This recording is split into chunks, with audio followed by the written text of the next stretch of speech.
बिंझारपुर विधानसभा आसन लगी बीजेपी प्रार्थी भावे बबिता मल्लिक को टिकेट देइछि दल। तेबे एही आसन बीजेडी लड़िबे प्रमिला मल्लिक। चलित निर्वाचन में मोदी लोकप्रियता और जन कल्याणकारी योजना भ्रष्टाचार और दुर्नीति विरुद्ध में लड़ई हेब बोली कहिसेंती बबिता मल्लिक। द्वितीय थर लगी बीजेपी पुणी तांको उपरे आशा प्रकट करथिबा बेले प्रधानमंत्री मोदी अमित शाह और धर्मेंद्र प्रधान को कृतज्ञता जणाइछंती।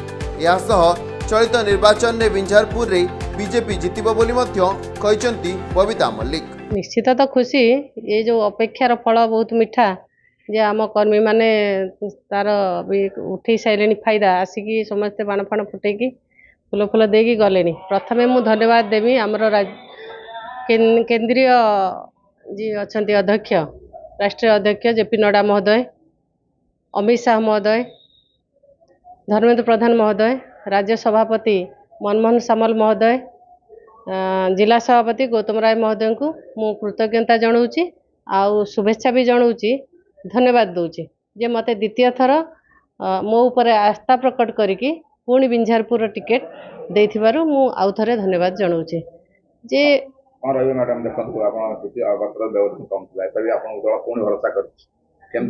बिंझारपुर गोटे दुर्नीतिग्रस्त माने विधानसभा एठी जे 6 थरर विधायिका अछंती से तांका समय कौन करिसंती माने विकास करचंती। विकास तो हेनी एठी विनाश हेछि।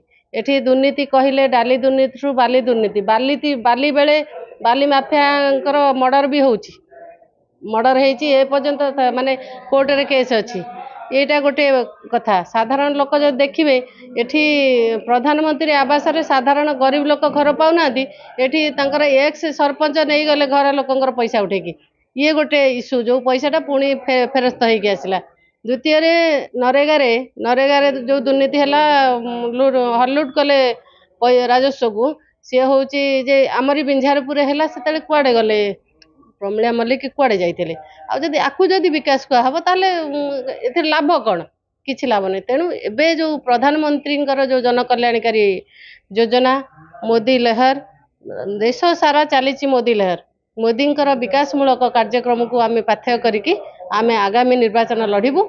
आउ एबे मु भी मोर कर्मी सहयोगी समस्ते आम आशा बांधीचु मोदी जन कल्याणकारी योजना को आगु को लेकिन आम जीवु आउ बिंझारपुर दुर्नीति को आगु को लेकिन भी निर्वाचन लड़िबू।